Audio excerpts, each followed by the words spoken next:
for his people. Yes. So saints of God, you might be saying, well, where is he going? There's a real and present danger. Because we're going to go to the book of Revelation.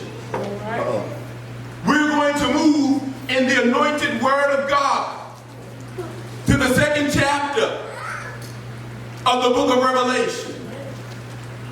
It is a book, and the only book in the Bible that says if you read and understand the contents therein, you shall be blessed. So he begins to lay out what he wants to communicate prophetically to his church. He begins by bringing under an apostolic and apocalyptic vision to the Apostle John, who is on a barren island called Patmos. He was banished there because he was in Ephesus proclaiming the truth of the gospel in the midst of a wicked and a hostile people. They hated God so much that they banished John for proclaiming God. And so while he was in banishment, while he was persecuted, while he was in lack, the word of God tells us that God had brought a vision to John. And then he gave John a commandment. You'll find it in the first chapter of Revelation. He said, write down the vision that I give you. And then not only do you write it down, but then I want you to send it. I want you to send it from the one who holds the 7 stars in his right hand, the hand of power and authority. He said, I want you to tell them that it's from the one who walks amongst the 7 lampstands. In case you want to know what he means by the 7 lampstands, he makes it clear. The lampstands are his church, his bride. And he says that I want you to send it to the 7 specific churches in Asia Minor. Not figuratively, but these were specific congregations. Of the 7, 2 were commended, others were condemned and rebuked. What God wanted to do was let his bride know that I know something about you, and I love you so much that I'm going to tell you about yourself. But I'm a God of grace and mercy, so if you heed my voice, you can then turn back unto me and receive blessings. But he first has to get their attention. Yes. Yes. Because when a people are in a fallen and a backslidden state, they don't understand from how far they have fallen.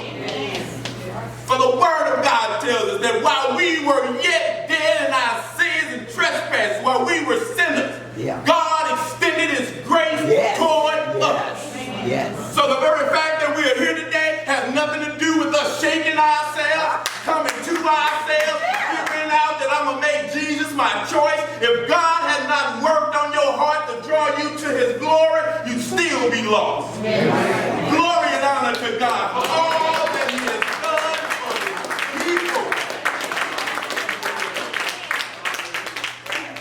But he tells them, and we're going to focus on what he tells his people.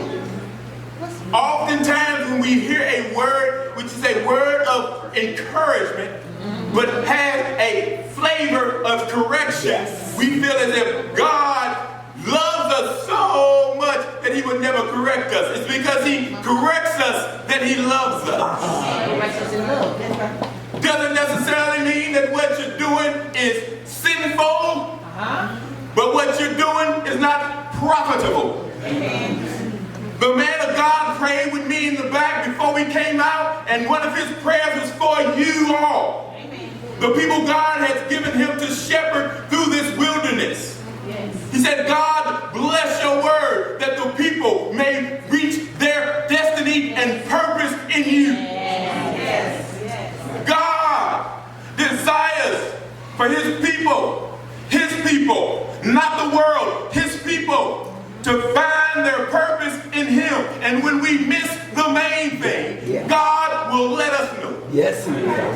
And so now if I can draw your attention to Revelation chapter 2.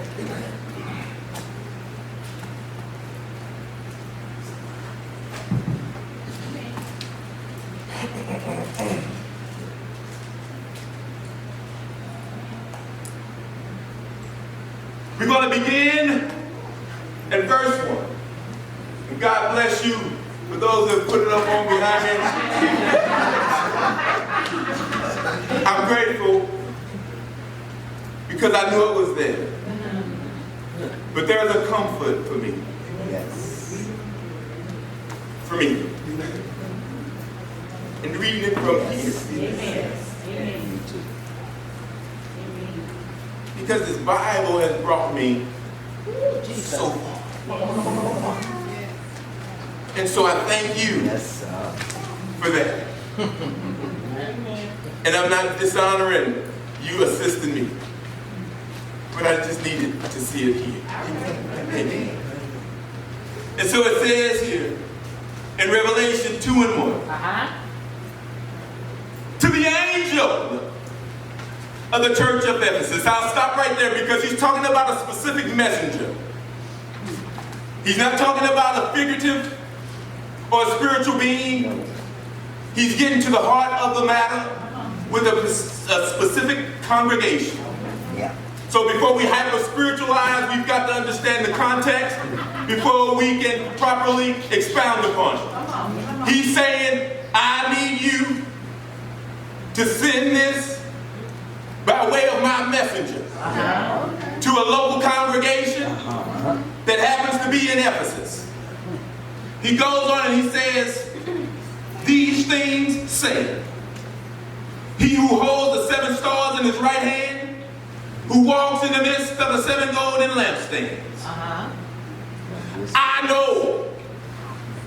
He says, I know. Yes, yes. When God says he knows in a manner that's different than our ability to comprehend and process. Because for us to know means we are in lack. We need information in order to know. Yes. We lack insight. And so we need information to bring us about. But God, who lacks nothing, when he says that he knows, what he is doing is he's saying, congregation, the next thing I say, I am revealing to you, revelating, making known to you your condition. You may not understand your condition, but I know. I know the desires of the heart. I know when there is a facade, when there's something up in front that you can't even see. I know. Yes, sir. And because I love you, I'm going to instruct you on how to be overcomers and how to break through. So he goes on and he tells them, he said that I know your works. I know your works. I know your doings. I understand your activities. And I know what you're doing and why you're doing it. He goes on to say, I know your patience, commendable and noble activity. He says, and that you cannot bear those who are evil. God is commending them. How many of us love it when God says, well done? You're doing a good job, baby. I understand it's hard sometimes, but I see you. You keep pushing. He goes on to say, and you have tested those who say they're apostles and are not, and have found them to be liars. You're good in doctrine. You know the scriptures. You can discern right from wrong. Not only can you discern right from wrong, you know how to choose it. What good is discerning right and wrong and you don't make the right choice? It profits you nothing. And so God is saying, I see you as having a level of maturity. You don't suffer fools lightly. He goes on in verse 3. And you have persevered and have patience. You've endured. Saints, I know. And I don't have, your pastor hasn't given me any secret things that you share with him. No, sometimes when God will speak, he'll be like, oh, pastor had to tell them something. No, God knows. And I know this church has had its trials and tribulations, because if God had them, what do you think his bride is going to have to overcome? That's right. That's right. We're to find comfort in the fact that our God has overcome the world. Yes. And so we see right here that you guys have had to endure some things. You need to have patience, and you've needed to endure. He goes on to say, and you have labored in my name's sake and have become weary. Saints of God,